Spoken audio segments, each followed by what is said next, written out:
You're watching Virginia This Morning. Our next guest is a Virginia resident who's a former international economist, and like most of us, her time was being stretched in many, many different directions. Well, her life changed drastically in 2009 with the news that she had breast cancer. Martha Brettschneider has written about her transformation in her debut book. It's called Blooming into Mindfulness, and Martha's here today to share her journey. Good morning. Good morning, Cheryl. Thank you so much for having me. You're very welcome. Let's talking about mindfulness. What do you mean by mindfulness? So mindfulness is a word that we hear a lot about in the press, and lots of times it's discussed in conjunction with all of the neuroscience research that's coming out. It's a practice that grounds us in the present moment and helping us train ourselves to let go of being mired in the past or always looking ahead to future worries. And it's been shown scientifically to have lots of medical benefits, reducing stress, blood pressure. It's used to treat PTSD. I discovered it quite by accident when I was recovering from my mastectomy, and just through an accidental audiobook download that I thought was going to give me career advice, but it turned out to teach me that I had been buying into this ego voice for my sense of self-esteem, and which was keeping me always focused on the future and really causing stress and suffering that I wasn't even aware of that I had been carrying. So this story kind of tells your transformation from one part of your life to another part of your life and how you got there, and you wanted to share this information. Why? I did. Well, as I said, I knew that I wasn't alone in being the source of my own suffering, because it was my constant state of being just always moving ahead, always looking for the next thing. And I just wanted to share some of the practical tips that I had learned to step back, take a breath, and be able to embrace the beauty of the present moment, because life's too short just to stay mired in things that aren't real. And something, what was it, the moment, kind of your aha moment that said, I need to take a step back and kind of reassess? Right. Well, I think there's nothing like cancer to tell you, to prove to you that life is too short. And my kids are growing up so quickly, and all I'm thinking about is, when is my next chapter? When am I not going to have to take care of everybody else all the time? And I had also been somebody who had just thought that excitement was always elsewhere. Being forced to sit down and just sit with those thoughts. Cancer forced me to basically sit down and shut up for a whole year during my treatment, and really experience the reality of there is so much beautiful to embrace right now if I just stop and focus and pay attention right now.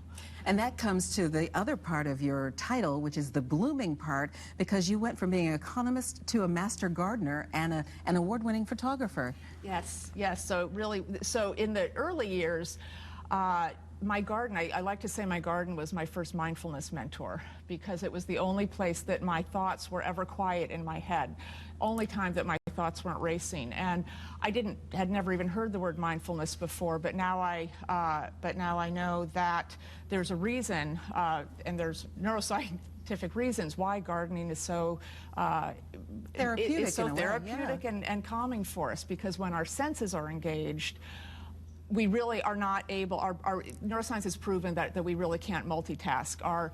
We can either think or we can feel our five senses. So the sensory experience of gardening automatically stops those racing thoughts in our head and just calms us, declutters the mind, and allows those more purposeful thoughts to bubble up to the surface, where we can really feel our purpose and see things with clarity. We were looking at some of your beautiful photographs, and I understand this all came out of a project for 365 days of doing pictures.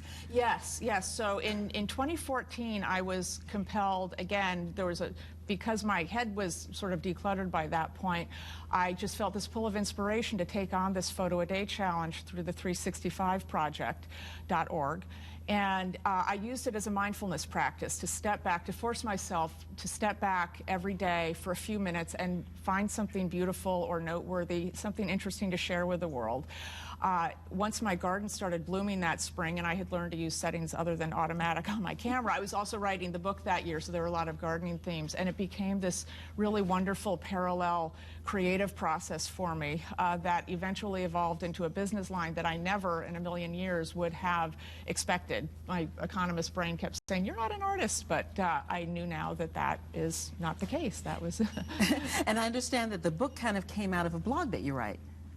Yes, yes. So my blog at marthabrettschneider.com I use to explore different ways to live mindfully and share inspirational stories, because I do have a daily meditation practice now, which evolved through my mindfulness practice, and so I share information about that. But meditation also, and mindfulness practice also, enhances our sense of connectivity with all living beings, humans and otherwise. So I like to share inspirational stories as well in the community. So that's I use my blog for all sorts of things. It's just a great creative outlet for me. And the book is a more concise way of stepping into your world and into your head and kind of maybe learning from your lessons.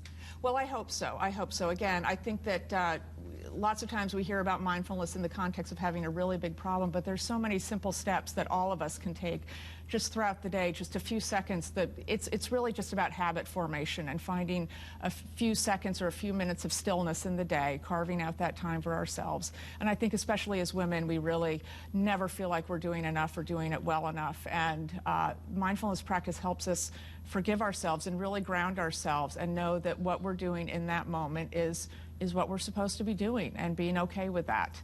Well, thank you so much, Martha, for joining us today and sharing a little bit of your story. The book is called Blooming into Mindfulness: How the Universe Used a Garden, Cancer, and Carpools to Teach Me That Calm is the New Happy. And the book is by Martha Brettschneider, so look it up. Thank you so much for sharing your story with us. Thank you, Cheryl. You're welcome. Bill, we're going to send it over to you. I understand you've got a Virginia This Morning giveaway. That's